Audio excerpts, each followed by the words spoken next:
I learned something the day my own son pushed a folder across my kitchen table and said, "You've saved enough. It's time to help your family." Justice doesn't always arrive with thunder. Sometimes it comes as numbers on a bank ledger. Quiet and exact, and it asks one clean question that unlocks everything.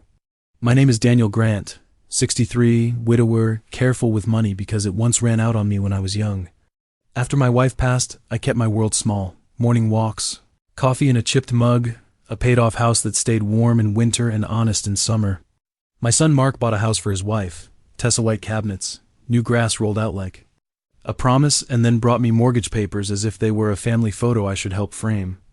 "You can just cover the principal," he said, tapping where numbers sat like little soldiers. "We'll pay you back monthly." "It's smarter than a bank. You've saved enough, Dad." I told him I don't lend what I can't afford to lose. And I don't sign what I haven't read. He smiled the way people smile when they think the conversation is over but the plan is not. 2 days later, my bank account whispered that the plan was still moving without me. 2 tiny deposits, 12 cents and 7 cents.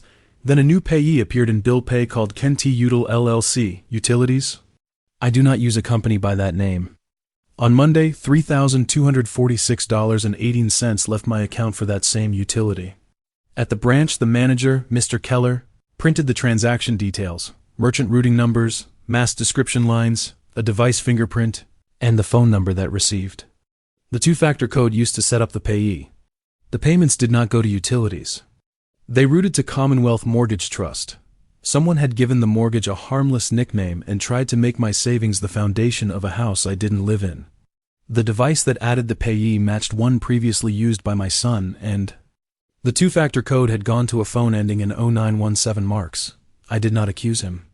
I canceled the payee, changed every password, and asked for a certified letter stating the dates, the device, the IP address, and the fact I had not authorized any of it. Then I called an attorney named Roe who loves procedure more than fury. And she told me the 3 words that became my anchor: "Be boring, Daniel." A few nights later, I sat at their new table under a chandelier that believed in itself more than any of us. After dessert, a folder slid across the wood like a quiet threat. Inside was not a loan from me, but a personal guarantee and an automatic ACH authorization from my account, already filled out, waiting for a signature they assumed would appear. "We're not asking for a gift," Tessa said in a voice that sells things. "Just redirect your savings for a while. Family helps family." I closed the folder and said the word I had earned the right to say: no. Mark told me I was choosing money over my son. I told him I was choosing boundaries over bad math. 3 days later, a process server handed me a complaint at my own front door. They were suing me for $400,000, claiming I had promised to fund the mortgage, that they had relied on my promise to close, and that I had interfered with payments by canceling the transfer. My attorney looked at the papers and said, "Good, they just moved the conversation into the only room that keeps a record." The courtroom was beige, humming, and mercilessly ordinary. Truth likes rooms like that. Their lawyer spoke about a family understanding, about how I had benefited from their marriage and stability, and how the decent thing was for a father to invest. He waved the unsigned papers as if wind could turn them into a contract. Rose stood and let the facts line up. She showed the judge the certified bank letter, the micro deposits that verified the new payee, the device fingerprint tied to Mark's profile, the two-factor text to a phone ending in 0917, and the routing that revealed CMTY Udall LLC was just a mask for the mortgage company. She held up the family loan document and asked whose signature was on it. No one's. Mine was missing because I had said no. They tried to make me the villain of thrift. On cross-examination, they called me bitter, controlling, cheap. I told the truth the same way each time. I offered to help with a budget and a small emergency fund. I never promised a mortgage, and I never gave permission to link my account. Boring answers stood up when the fancy ones got tired. Then the judge leaned forward and asked the single question that justice likes to use when it doesn't want anyone to hide. Who had the phone that received the two-factor code when this payee was added? Not do you love your father, not can you afford generosity, not what does a decent man do. Who had the phone? Mr. Keller confirmed the code went to 0917.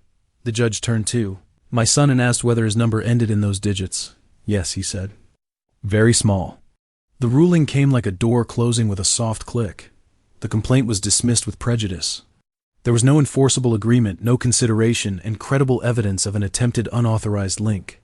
Restitution of the $3,246.18. That left before I caught it was ordered back to me.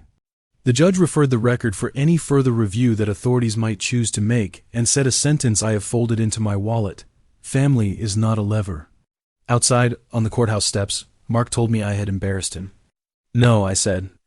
I allowed the facts to be seen. Tessa said I chose money over blood. I looked at her ring and said I chose clarity over coercion. That is how blood survives. At home I made oatmeal the way my wife liked it, salt first, then a little brown sugar because life should be anchored before it is sweet. I changed the locks, not in anger but because keys are lessons and I wanted my house to keep teaching me. I texted the family that legal questions would go to my attorney and personal messages were welcome when we were ready to be honest.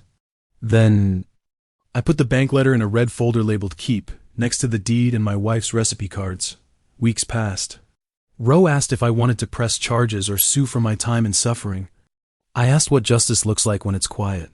Exactly what you did, she said. Mark sent a short apology.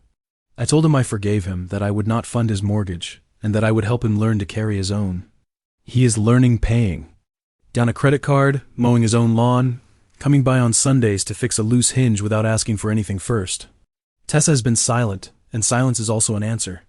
If you are standing where I stood, if someone hands you papers with a smile and calls it love, remember that love does not hide a mortgage behind a fake utility, and loyalty does not need a code texted to a phone you don't hold. Collect boring. Proof. Ask your bank for the access logs and have them certify what device set it up, which IP, which time, which number took the code. Don't argue in kitchens where no one came to listen. Save your breath for the room that writes things down. And when the moment comes, let the right question do the work. My son bought his wife a house and tried to make my savings the foundation. I brought the ledger. The judge asked who had the phone. The truth answered. And I went back to my kitchen. To the life I built slowly, where the coffee tastes like dignity and the numbers finally add up to peace.